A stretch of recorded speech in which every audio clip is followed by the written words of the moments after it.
या शिवमहापुराणामध्ये एक दिव्य कथा येते की ईश्वराकरता आम्ही अंतकरणातली भावना ज्यावेळेस समर्पित करतोय त्यावेळेस तो ईश्वर आमच्याकरता काही करण्याकरता तयार आहे महाराज.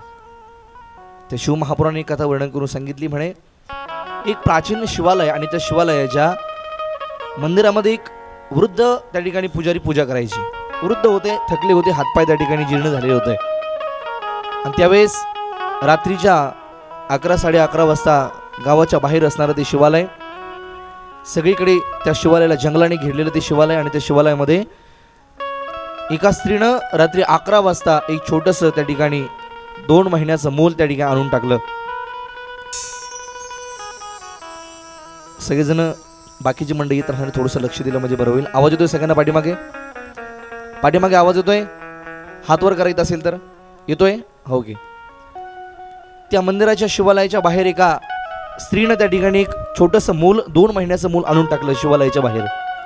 आणि त्या भोलेबाबांच्या मंदिरामध्ये एक वृद्ध पुजारी पूजा करत होते बऱ्याच दिवसाचं. जीवनामध्ये कुठल्याच गोष्टीची आसक्ती नव्हती, कशाच गोष्टीचा संग्रह करत नव्हते. रोज देवाला ताजा नैवेद्य बनवत होते आणि देवाला दिल्याशिवाय खात नव्हते. नियम 3 होते, ऐका. 3 नियम होते. एक, कुठल्याच गोष्टीची आसक्ती नाही, कुठल्याच गोष्टीचा संग्रह नाही की हे मिळवला पाहिजे, नाही. आणि रोज देवाला ताजा नैवेद्य. 2, 3 नंबर, देवाला दिल्याशिवाय खात नव्हते. 3 नियम. आणि त्या दिवशी रात्री अचानक असा प्रसंग डोळ्यासमोर आला. एक 2 महिन्याचं मूल त्या स्त्रीने त्या ठिकाणी त्या मंदिराच्या शिवालयाच्या बाहेर ठेवून दिलं. सकाळ झाली, पाहता येतं काय, ज्यावेळेस मंदिराचा दरवाजा त्या वृद्ध ब्राह्मणाने उघडला त्यावेळेस पाहता येतं काय, अरे एक छोटंसं 2 महिन्याचं मूल या ठिकाणी पडलेलं आहे. कुणाचं असेल, कुणाचं असेल. हातामध्ये घेतलं, सगळ्या गावामध्ये त्या ठिकाणी फिरत होते ब्राह्मण देवता. अरे मूल कुणाचं आहे? ही जी मूल मला मंदिराच्या बाहेर सापडले, मूल कुणाचं आहे? पण कुणीच होकार द्यायला तयार नाही. गावाच्या त्या ठिकाणी प्रतिनिधीला विचारलं त्यावेळेस सगळीकडे चर्चा झाली की मूल मंदिराच्या बाहेर सापडलेले 2 महिन्याचं मूल आहे, पण कुणीच होकार देत नाही.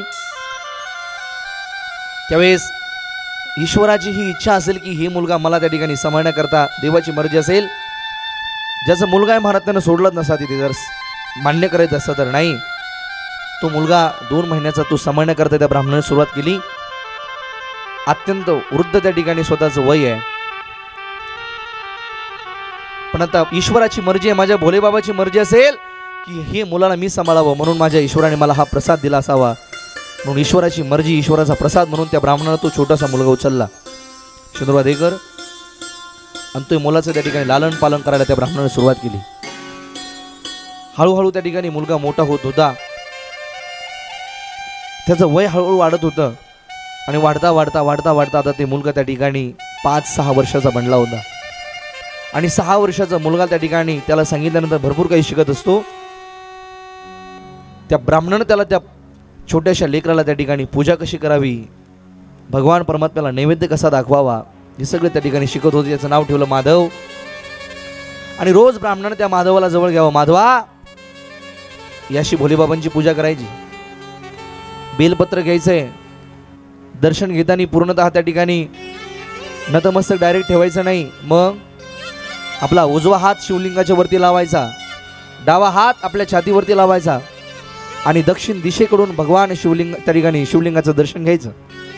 हे बाबा, आम्ही सुद्धा एक वाक्य लक्षात ठेवा. शिवमहापुराण सांगतंय भोलेबाबांचं दर्शन आम्ही घेत असताना एक आमचं नतमस्तक पिंडीवरती असला पाहिजे, आमचा उजवा हात शिवलिंगाला असला पाहिजे, डावा हात आमचा छातीवरती असला पाहिजे आणि आमचं नतमस्तक शिवलिंगावरती असलं पाहिजे.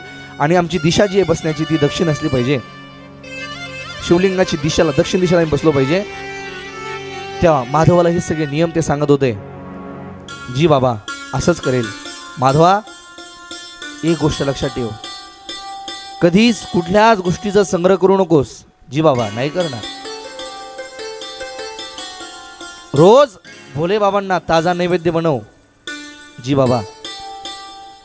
आणि ज्यावेळेस देवाला नैवेद्य देशील त्याच वेळेस तू नैवेद्य खा, त्यावेळेस तू जेवण कर. त्याच वेळेस तू प्रसाद घे. जी बाबा, नक्कीच बाबा. सगळे नियम त्या ठिकाणी आत्मसात तो बालक त्या ठिकाणी करत होता. कुठल्याच गोष्टीचा संग्रह करायचा नाही. ज्या दिवशी काही खाण्याकरता मिळणार नाही, ज्या दिवशी कोणी पुजारी मंदिरामध्ये दर्शन घेण्याकरता कोणी काही आणणार नाही, देणार नाही, त्या दिवशी जर ईश्वराला प्रसाद बनला नाही तर तू सुद्धा काही खायचं नाही. फक्त गंगाजल देवाला समर्पित करायचं आणि तू सुद्धा गंगाजल प्यायचं आणि तसंच राहायचंय. तो ब्राह्मण हे सगळे नियम त्या माधवाला शिकवत होता आणि तो माधव सुद्धा ते शिकत होता. महाराज बघता बघता बघता बघता एखादा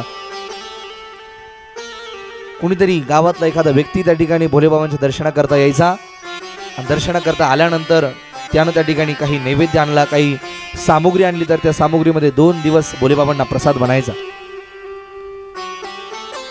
परिणाम 1 दिवस त्या वृद्ध त्या ठिकाणी पुजाऱ्याला स्वतःच देहत्याग त्यानं त्या ठिकाणी ओम नमः शिवाय, ओम नमः शिवाय, ओम नमः शिवाय मंत्र जप करता करता स्वतःचं जीवन त्या ब्राह्मणानं ठेवून दिलं.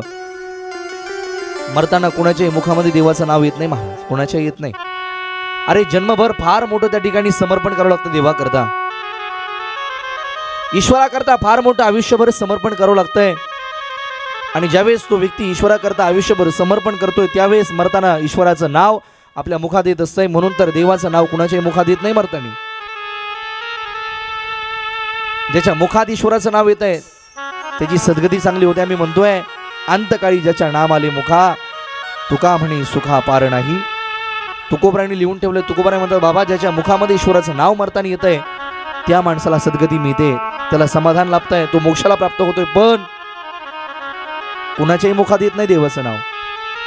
आणि तो ब्राह्मण त्या ठिकाणी भोलेबाबांची आयुष्यभर साधना करत होता. साधना करत असताना त्याला आता 1 दिवस ओम नमः शिवाय जप करता करता मरण आलंय. त्या माधवानं त्या ठिकाणी देवाची इच्छा म्हणून त्या ठिकाणी आमच्या ज्या आजीबाई मध्ये बसल्यात ना मध्ये पट्ट्यामध्ये, त्यांनी कृपया थोडं साईडला सरकून घ्या. त्यांना विनंती आहे तुम्ही थोडंसं सरका. आजी इकडे सरका, जागामध्ये बसू नका तुम्ही, सरका थोडंसं. नाही नाही थोडंसं मोकळं करा. ओ आजीबाई हिरव्या साडीवाल्या, चष्म्यावाल्या, थोडं मध्ये सरका ना. थोडंसं माझा आवाज येतो त्यांना, थोडंसं मध्ये सरका फक्त असं. त्या मागच्या 2 जणी, आजीबाई आवाज येतोय का माझा? थोडंसं सरकामध्ये. कृपया आपल्या कार्यक्रमाची त्या ठिकाणी व्यवस्था भंग करू नका. हे सगळं शूट होत आहे. सरकला का लवकर? आवाज येत नाही वाटतं त्यांना. माझा येतोय का आवाज? नाही.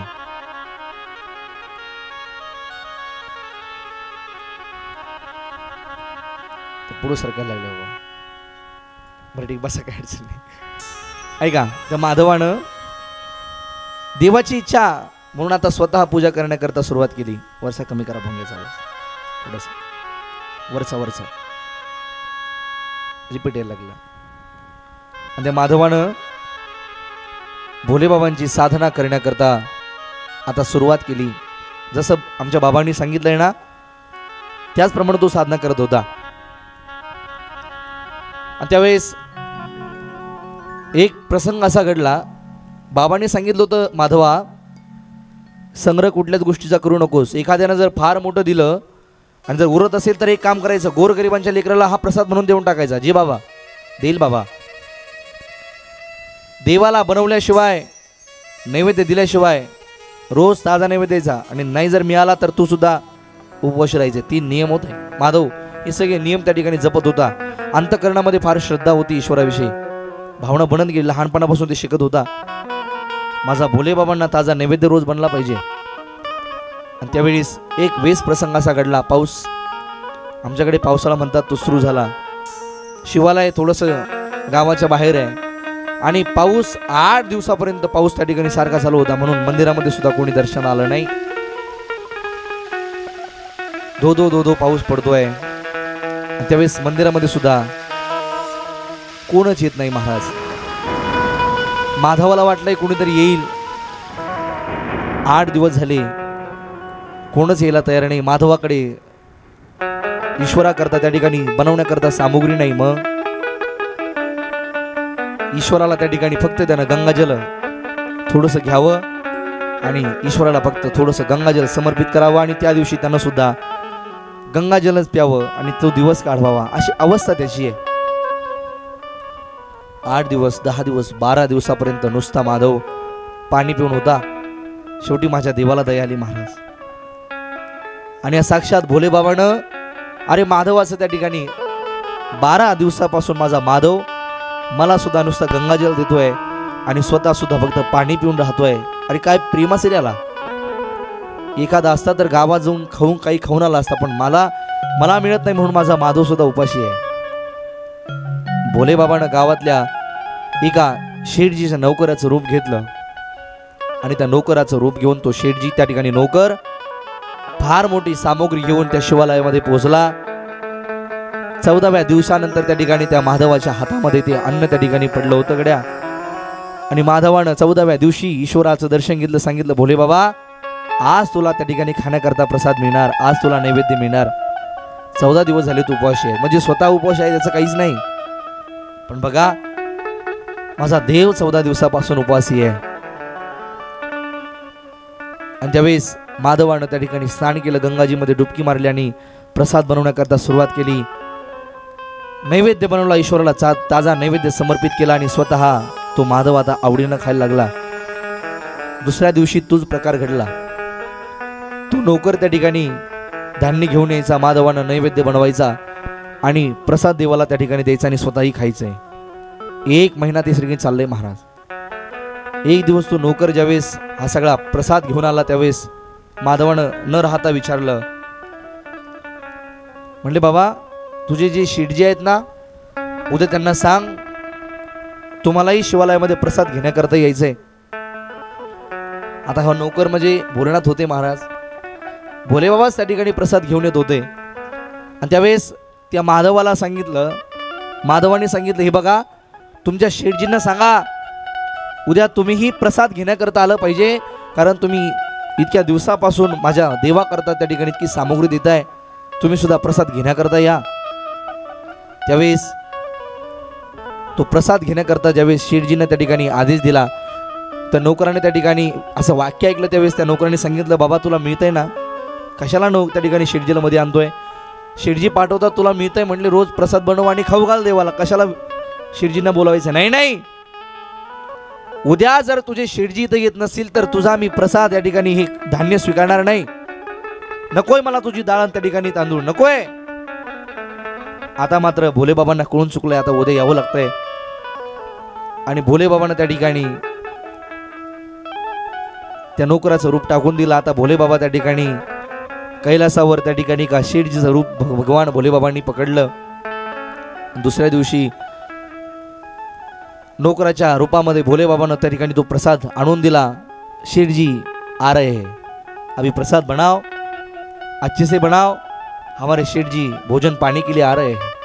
आणि माधवाला फार आनंद वाटला महाराज, कारण ईश्वराचा भक्त जो 1 महिन्यापासून देवाला नैवेद्य देतोय, धान्य देतोय, तो आज प्रसाद घेण्याकरता येणार आहे. म्हणून चांगला स्वयंपाक बनवायचा, आज आणखी चांगला बनवायचा आहे, कारण जो देतोय ना तो भोलेनाथाचा भक्त आहे. माझ्या देवाला तो प्रिय आहे, म्हणून मी त्याची जर सेवा केली तर माझ्या देवाला ती पोचणारी आहे. म्हणून माझ्या देवाला सुद्धा हेच आवडतं महाराज. आम्ही देवाची सेवा एक वेळेला नाही केली तरी चालेल, पण देवाच्या भक्ताची आम्ही सेवा केली पाहिजे. म्हणून तर आमच्या संतांनी त्या ठिकाणी ईश्वरापेक्षाही अगोदर संताला जास्त महत्व दिलंय. संतांच्या अनेक प्रमाणामध्ये आम्ही पाहू शकतो. अगोदर संतांनी सांगितलं बाबा तुला जर गुरु आणि देव जर समोर दिसले ना तर तू देवाचे पाय कधी पकडूच नको गड्या. तुझ्या गुरुनं तुला त्या ठिकाणी तुला ज्ञान दिलंय ना, तू गुरुचे पाय अगोदर पकड, कारण गुरुला महत्व दिलंय, संताला महत्व दिलंय. ज्यावेळेस तुला गुरु आणि त्या ठिकाणी देव समोर दिसतील त्यावेळेस तुला जर असा मनात प्रश्न पडला की मी कोणाचे पाय पकडूयात, तर आमचे एका गीतामध्ये फार गोड वर्णन आलंय. ते म्हणतात ज्यावेळेस तुला प्रश्न पडेल की कोणाचे पाय पकडू, त्यावेळेस तू तुझ्या गुरुचे पाय पकड. गुरु गोविंद दोनों खड़े काकी लागू पार, बलिहारी गुरु आपकी गोविंद दियो बताए. कबीरा। गोविंद दियो बता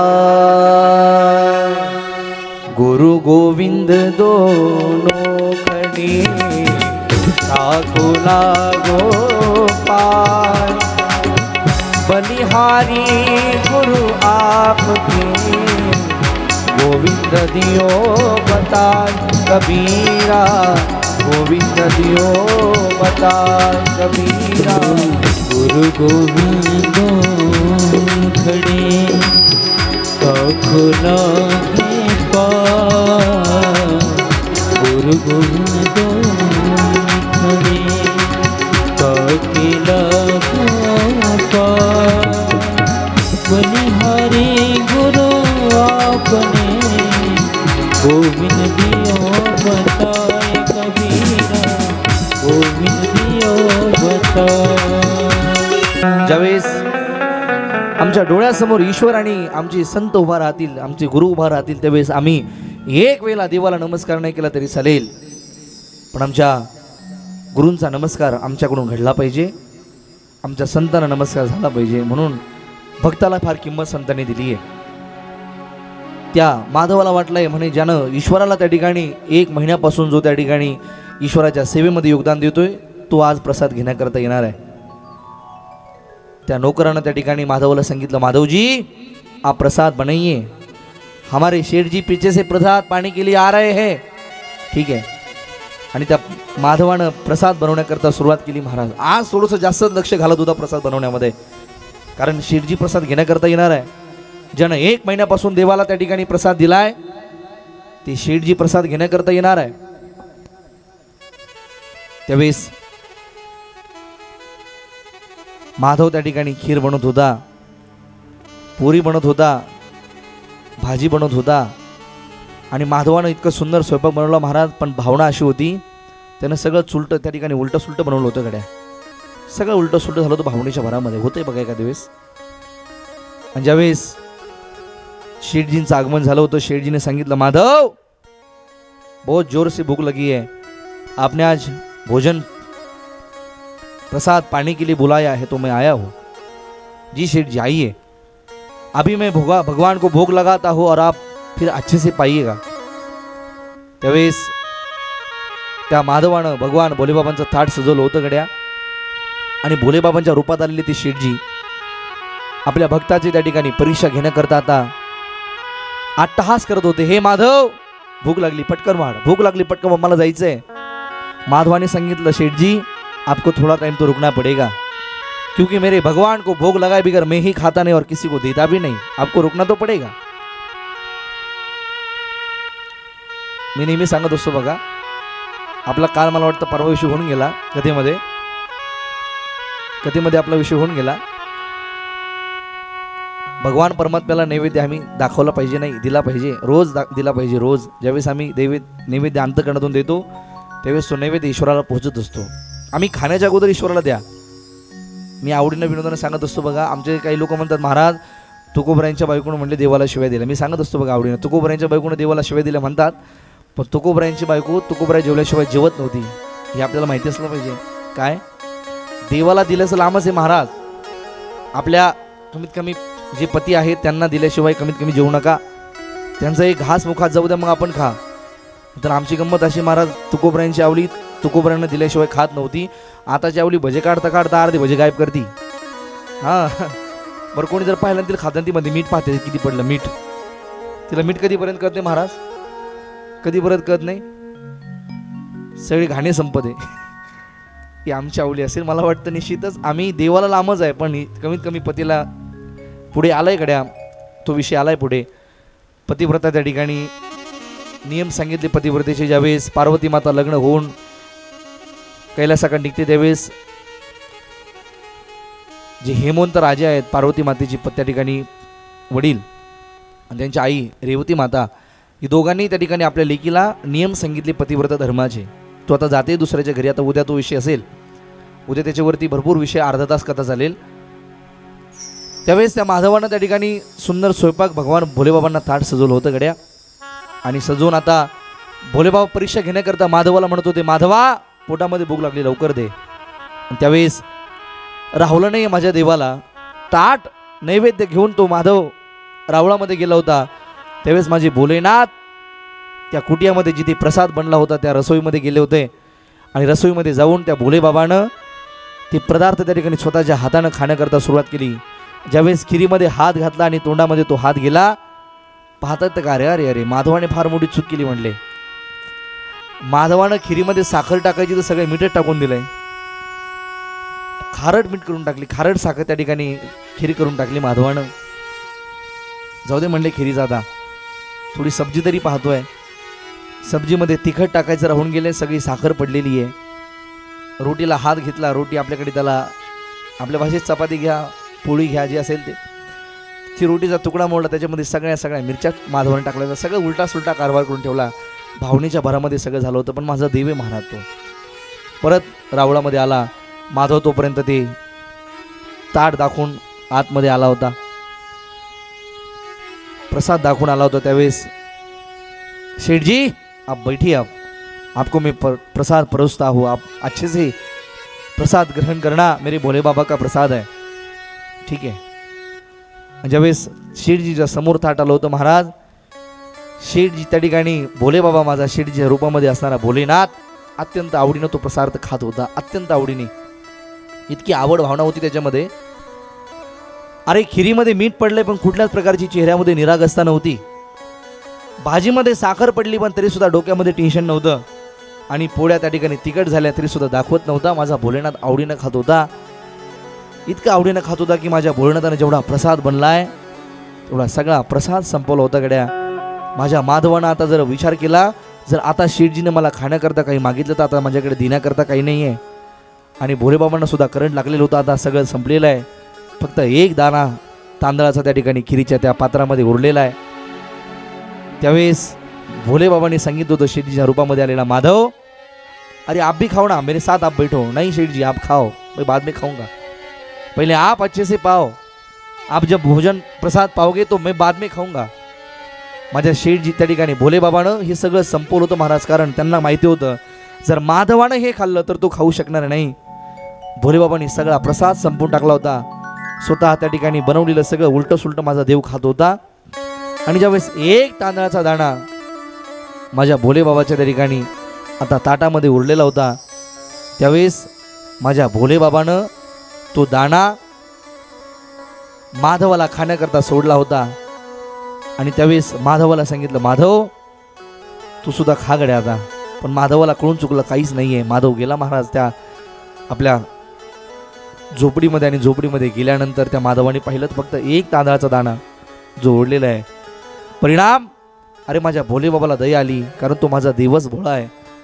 त्या भोलेबाबांना दया आली आणि त्या भोलेबाबांना तो एक दाणा त्या माधवाला खाण्याकरता प्रवृत्त केलं. माधवाची नजर त्या दाण्यावरती गेली आणि माधवाचे हात आपोआप त्या प्रसादाकडे गेले. आणि माधवानं तो एक दाणा उचलला आणि आपल्या जिभेवर ठेवता क्षणी माधवाचं पोट त्या ठिकाणी तृप्त झालं होतं. या जगाच्या पाठीवर माझा ईश्वर तृप्त झाला होता आणि या संसारातले सगळे प्राणी तृप्त झाले होते.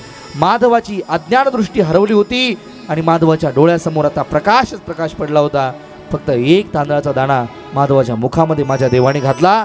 पाहतो ते काय, आपल्या समोर आता शेठजी नव्हते गड्या, माझा साक्षात देव माझा भोले बाबा माधवाच्या समोर त्या ठिकाणी प्रसाद खाल्ल्यानंतर आता त्याला दिसत होता.